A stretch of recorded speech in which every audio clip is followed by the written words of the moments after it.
Madam President, we're back for our second week in the Senate after spending some time working remotely to help flatten the coronavirus curve.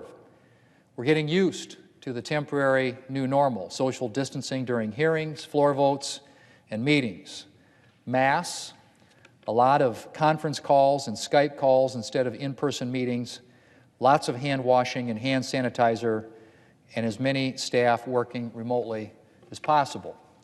We're committed to doing the essential work of the American people, and they're depending on us to do it in the safest way possible.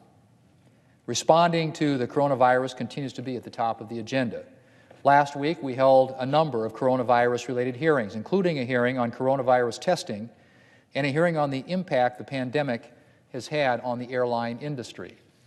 When people think about what the Senate does, they tend to think about voting on bills and debating on the floor, but the truth is, committee work, I should say, is some of the most important work that we do here in Washington. Committees are where we review nominees' qualifications, hear from experts in various fields, develop legislation, and conduct essential oversight of government programs. The work we do in coronavirus-related committee hearings will inform any future coronavirus legislation that we might consider. This week, the Senate Banking Committee will be voting on the nomination of Brian D. Miller to be Inspector General for Pandemic Recovery at the Treasury Department. If he's confirmed by the full Senate, Mr. Miller will be an essential part of ensuring that the trillions that we have provided for coronavirus relief are spent properly. The Banking Committee will also be holding an oversight hearing with key federal financial regulators to learn about the steps that they've taken to ensure the safety and soundness of our financial sector during this challenging time. The Senate Judiciary Committee will be examining the issue of liability during the COVID pandemic and discussing ways to prevent frivolous lawsuits from damaging our economy once we reopen. The Senate Commerce Committee, of which I'm a member, will be holding a hearing looking at efforts to maintain and expand reliable high-speed broadband access during this time when so many Americans are relying on their internet for work, school, and connections with friends and family. And the Senate Health, Education, Labor, and Pensions Committee will be hearing directly from the leaders of our fight against the coronavirus, Dr. Fauci, Redfield, and Hahn, and Admiral Giroir.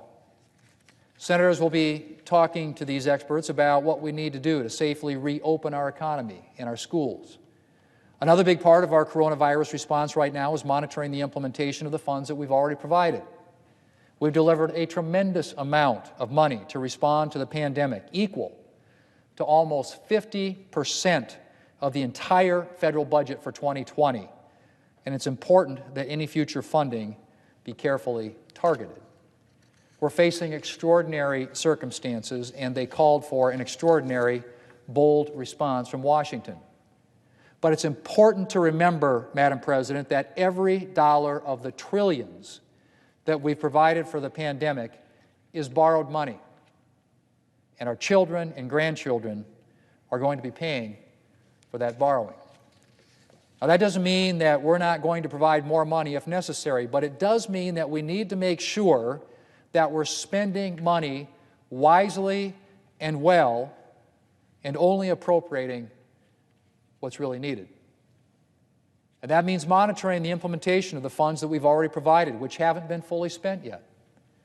Once we see how and where those funds are getting spent, we'll have a better sense of where we've spent sufficiently and where more money may be necessary. It's also important that we make sure those funds are being spent in the most effective and efficient way possible. Again, these are all dollars that our children and grandchildren will have to pay for. We want to make sure that we're not wasting any of that money. And finally, Madam President, while coronavirus will of course continue to be at the top of our agenda, there are other important things that we have to do to keep the government running and to protect the nation. This week, we'll take up legislation to renew and reform several key provisions of the Foreign Intelligence Surveillance Act, which the Democrat-controlled House allowed to lapse despite unanimous support for an extension here in the Senate. Our law enforcement officers are working every day to protect Americans from terrorist threats. It is essential that we make sure they have the tools that they need to do their jobs while also providing critical protections for civil liberties. We're also taking up 2 nominations this week for senior administration posts. Brian D. Montgomery to be Deputy Secretary of Housing and Urban Development, and Troy Edgar to be the Chief Financial Officer at the Department of Homeland Security. Madam President, the American people are relying on us right now, and we have a responsibility to deliver for them.